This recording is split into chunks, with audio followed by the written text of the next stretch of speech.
Welcome everyone to another Beth Radham weekly video Dvar Torah. Today is the 13th day of the Omer. We are in our 7th week of our physical isolation, but with the wind chill it feels more like 3,482 weeks since any of our lives resembled any sense of normalcy. While the latest quarantine buying craze emptied every shopper's drug mart of hair care and coloring products, I'll be fully embracing the ancient Omer tradition of letting my beard and what's left of my hair grow freely into a Jewish Tormund Glansbane, a look that I figure will be very in fashion when we all finally emerge from our homes in our post-apocalyptic world. Moving on to our parsha this week, Tazriah-Metzarah focuses on leprosy, a deadly disease that according to the Torah requires lots of washing and social isolation in the hopes that it will one day just disappear. Unrelatable, I know. But the truth is that for centuries, the subject of leprosy, or Tzara'at, has been something of a difficult subject to address in Judaism. This is because our Christian-dominated Western society has taught us that leprosy, as described in the Bible, still exists today, more correctly referred to as Hansen's disease, a debilitating bacterial infection that causes cumulative damage over time to nerves, respiratory tract, skin, and eyes. The term leper has been used pejoratively around the world and for thousands of years to refer to people in society who were outcasts or undesirables, whether due to illness, or disfigurement, or poor hygiene. According to Jewish teaching, however, our idea of what leprosy is, and let us use the more appropriate Hebrew name for it, Tzara'at, is something quite different. Medieval commentator Nachmanides teaches that Tzara'at was not a disease of the body, but rather a disease of the spirit, brought about by an absence of godliness. This is why, according to tradition, only a Kohen or priest could diagnose it, and also why not only people, but also spaces such as homes and buildings could also be afflicted with the disease. In Masechet Arichin 16 Amud Aleph, the Talmud offers a host of reasons why a person or a place could contract Tzara'at, among them gossip, murder, perjury, arrogance, theft, and envy.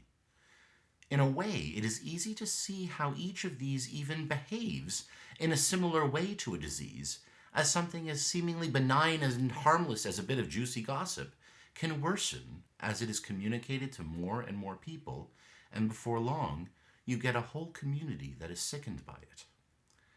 It is also easy to see then why a priest, rather than a doctor, may be better equipped to deal with Tzara'at, someone who specializes in repairing souls rather than repairing bodies.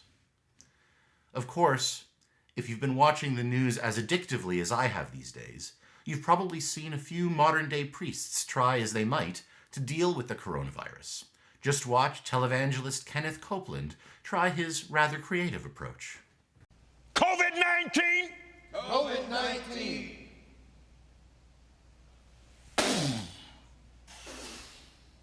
I blow the wind of God The wind of God on you. on you. You are destroyed forever, You are destroyed forever, and you'll never be back. and you'll never be back.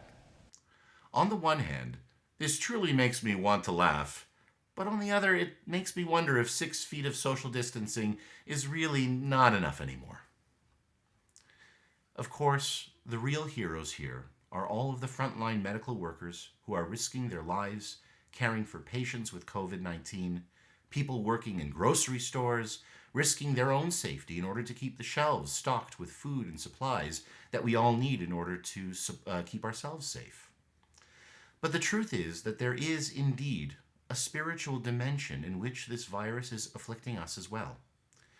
When grandparents can't hug their grandchildren, when millions are being laid off work, and when we can't even enjoy the simple spiritual boost of a Shabbat service in shul, we are affected spiritually.